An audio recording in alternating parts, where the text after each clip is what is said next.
ইরানে দীর্ঘদিনের জ্বালানি ভর্তুকি ব্যবস্থায় বড় পরিবর্তন এনেছে দেশটির সরকার। স্থানীয় সময় শনিবার থেকে দেশটিতে নতুন দামে পেট্রোল বিক্রি শুরু হয়েছে, যা 2019 সালের বিতর্কিত মূল্য বৃদ্ধির পর সবচেয়ে উল্লেখযোগ্য পদক্ষেপ। সে সময় হঠাৎ দাম বাড়ানোর জেরে দেশজুড়ে বিক্ষোভ ছড়িয়ে পড়ে। নিরাপত্তা বাহিনীর দমনপীড়নে প্রাণ হারান 3 শতাধিক মানুষ।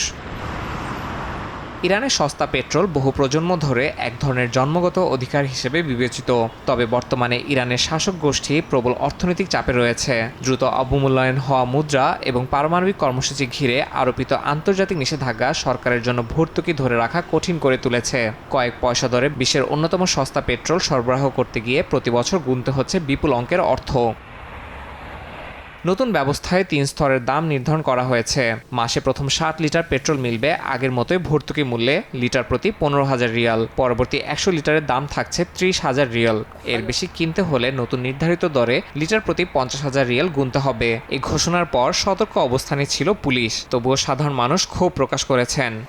আপনাকেই বলছি, ইন্স্যুরেন্স করলে সিটিতে সুরক্ষা পাবেন নিশ্চিত। আন্তর্জাতিক জ্বালানি সংস্থার তথ্য অনুযায়ী 2022 সালে রাশিয়ার পর বিশ্বের দ্বিতীয় সর্বোচ্চ জ্বালানি ভর্তুকি দিয়েছে ইরান, যা প্রায় $52 বিলিয়ন।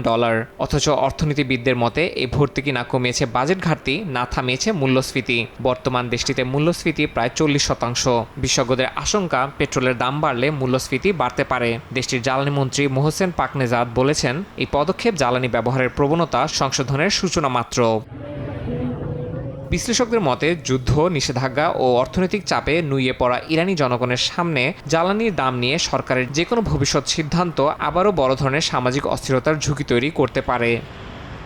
ইয়াসিন মোহাম্মদ জিসান, সময় সংবাদ।